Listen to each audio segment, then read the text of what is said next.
আজি আপোনালোকৰ লগত মই অন্য এটা খবৰ শ্বেয়াৰ কৰিম বিশেষকৈ আজিৰ খবৰটো হৈছে আমাৰ টিউটৰ শিক্ষকসকলৰ দুৰ্দশাৰ বিষয়ে আপোনালোকৰ লগত দুই এষাৰ শ্বেয়াৰ কৰিম আপুনি স্কিপ নকৰি ক'লে আমাৰ ভিডিঅ'টো চাই থাকিব আৰু এতিয়ালৈকে যদি আমাৰ চেনেলটো ছাবস্ক্ৰাইব কৰে কাইণ্ডলি ছাবস্ক্ৰাইব কৰিব আৰু 40জন টিউটৰ ছাৰ্ভাৰ যাতে নেকি এইখিনি খবৰ পায় আপোনালোকে শ্বেয়াৰ কৰি দিব আৰু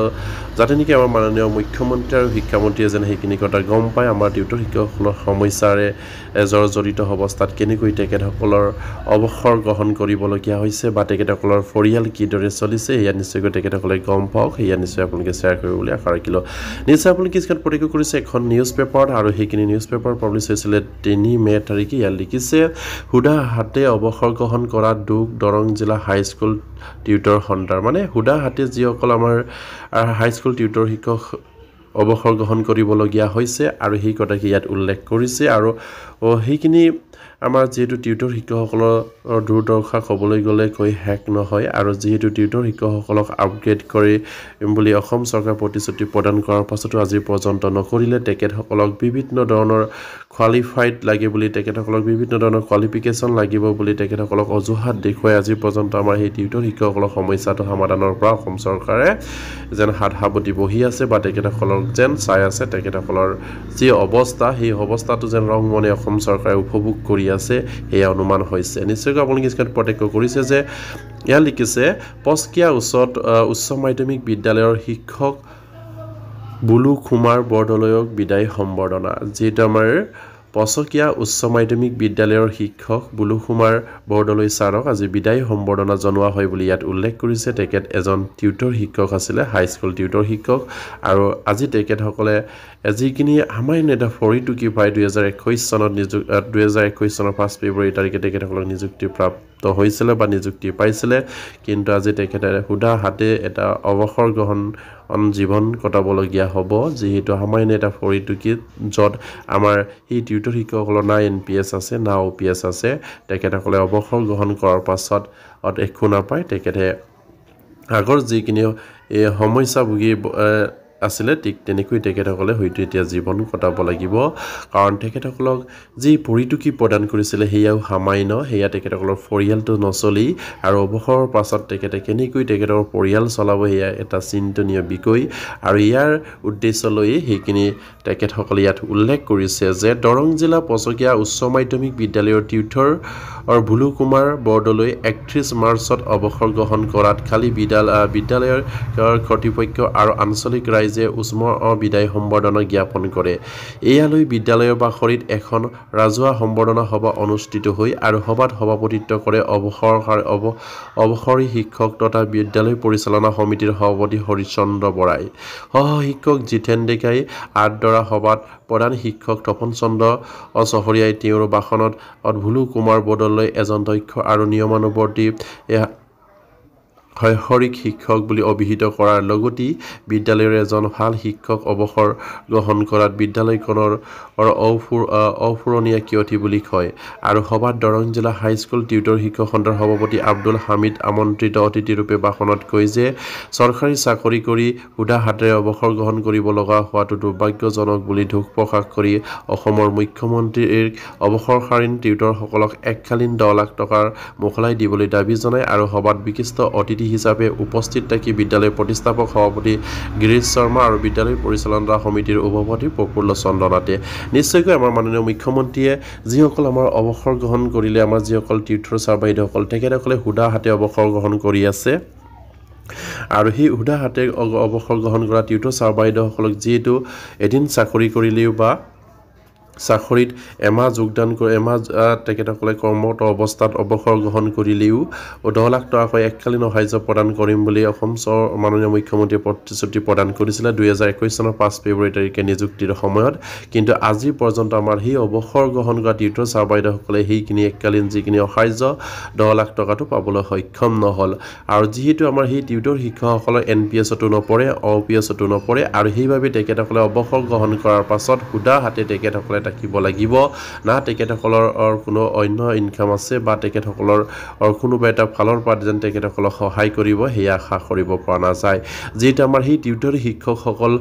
সামান্য এটা ফৰিটুকি লৈ আজি কাম কৰি আছে কিন্তু অসম চৰকাৰে কি ভিত্তিত সেই টিউটৰ শিক্ষকসকলক নিযুক্তি প্ৰদান কৰিলে 18 বছৰে তেখেতসকলে শিক্ষকতা কৰি অহাৰ পাছত সামান্য এটা ফৰিটুকি লৈ আৰু শিক্ষকৰ পৰা অৱনমিত কৰি টিউটৰ হিচাপে নিযুক্তি দিয়াটো নিশ্চয় এটা গৰিহণাযোগ্য আৰু সেই অসম চৰকাৰে সেই সমস্যাটো অতি সোনকালে যেন সমাধান কৰিব লাগে নিশ্চয়কৈ আমাৰ মাননীয় মুখ্যমন্ত্ৰীয়ে যেতিয়া আমাৰ সেই টিউটৰ শিক্ষকক নিযুক্তি প্ৰদান কৰিছিলে তেখেতসকলক তেতিয়া প্ৰতিশ্ৰুতি প্ৰদান কৰিছিলে যে টিউটৰ শিক্ষকসকলৰ সমস্যাটো অতি সোনকালে সমাধান কৰা হ'ব বা আপোনালোকে ট্ৰেকত আহিলক ট্ৰেকত আহাৰ লগে লগে আপোনালোকক ৰেগুলাৰ শিক্ষক হিচাপে নিযুক্তি প্ৰদান কৰা হ'ব বুলি তেখেতসকলে প্ৰতিশ্ৰুতি প্ৰদান কৰিছিল আৰু যিসকল অৱসৰ গ্ৰহণ কৰা টিউটৰ ছাৰ বাইদেউসকল আছে তেখেতসকলক এককালীন সহায় হিচাপে 10 লাখ টকা প্ৰদান কৰাৰ কথাও ঘোষণা কৰিছিলে কিন্তু আজি পৰ্যন্ত সেইখিনি কাৰ্যকাৰী নহ'ল আৰু সেই টিউটৰ শিক্ষকসকলে সুদা হাতে আজি অৱসৰ গ্ৰহণ কৰিবলগীয়া হোৱাত আমাৰ যিহেতু আমাৰ টিউটৰ শিক্ষক সন্থাৰ সভাপতিগৰাকীয়ে অসমৰ মাননীয় মুখ্যমন্ত্ৰীক যিসকল অৱসৰ গ্ৰহণ কৰিছে এই অৱসৰ গ্ৰহণ কৰা টিউটৰ ছাৰ বাইদেউসকলক এককালীন সহায়ত অতি সোনকালে যেন মোকলাই দিবলৈ দাবী জনাইছে আৰু ইয়াৰ পাছতে ইয়াত লিখিছে যে আমাৰ সভাত দুগৰাকীকৈ অতিথিয়ে শিক্ষকগৰাকীক শিক্ষকতা জীৱনৰ ওপৰত আলোকপাত কৰে আৰু সভাত নগাঁও উচ্চ মাধ্যমিক বিদ্যালয় শিক্ষক নিত্যান্ত কলিতা আৰু শুনেশ্বৰ ডেকা প্ৰমুখ্যে বহু বিশিষ্ট ব্যক্তি উপস্থিত থাকে আৰু সভাত অৱসৰকালীন শিক্ষক বৰদলৈ বিদ্যালয়ৰ তৰফৰ পৰা ফুলাম গামোচা আৰু শৰাই গ্ৰন্থ ছাতি জাপি আৰু সম্বৰ্ধনা পত্ৰ আদিৰে সম্বৰ্ধনা জনা হয় আৰু দৰং জিলা হাইস্কুল টিউটৰ শিক্ষক সন্থা আৰু বিদ্যালয় ছাত্ৰ ছাত্ৰীৰ ওপৰত গামোচা আৰু গ্ৰন্থ আৰু কলমেৰে সম্বৰ্ধনা জনোৱা হয় আৰু শিক্ষক আৰু ধৰ্মকান্ত হাজৰিকা আৰু